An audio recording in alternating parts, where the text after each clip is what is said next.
Tanger, j'habitais Tanger. Ouais. Et c'était une ville internationale. La langue qui servait à tout le monde, c'était l'espagnol. Ouais. Et c'est comme ça que j'ai acquis les bases. Vous voyez, les bases d'un gamin de 8-9 ans.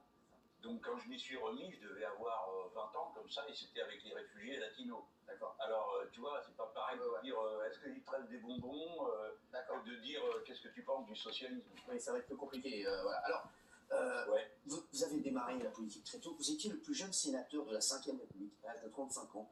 Regardez, en 86, j'ai retrouvé une photo de vous. Pas mal. Franchement, s'il y avait quelque chose.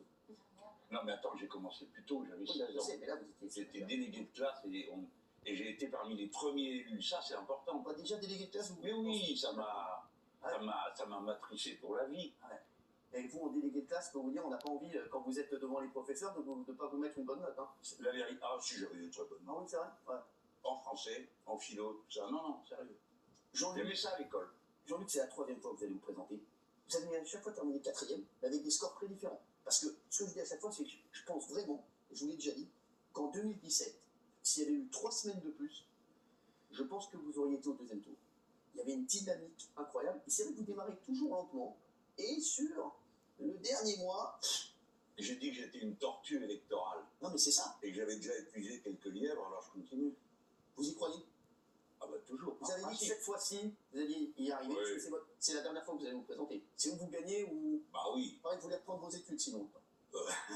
J'ai entendu, c'est ce que vous avez dit. Ouais, c'est vrai. Ouais, c'est vrai. C'est vrai, oui, j'imagine tous les scénarios.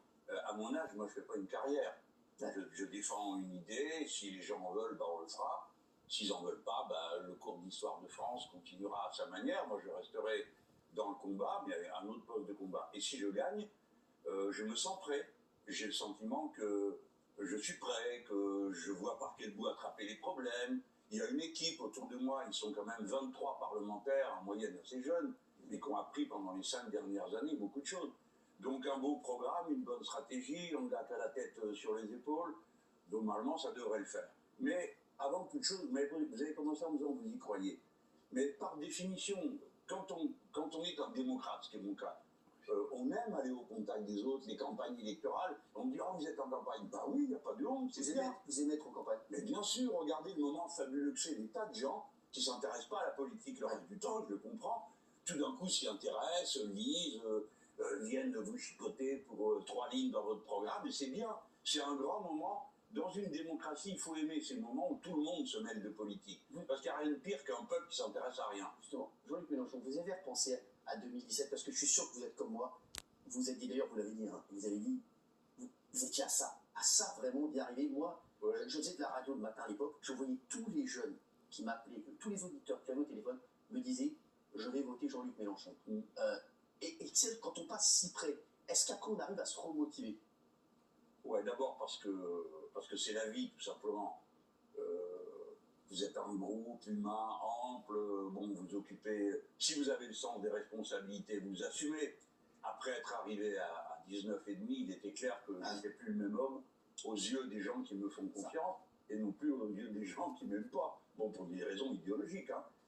Bon, donc j'ai assumé ça. Et puis, se remotiver, c'est pas si difficile que ça, c'est entrer dans le combat. Mais, je vais vous dire, j'avais déjà la certitude que j'avais fait ma part de boulot. C'est-à-dire que, alors qu'en Italie, la gauche a disparu, ils étaient dirigés très mal, et ils ont disparu. Et moi, c'était ma hantise qu'en France, il est plus au courant d'une gauche radicale que j'incarne. C'est le dernier des Mohicans, hein.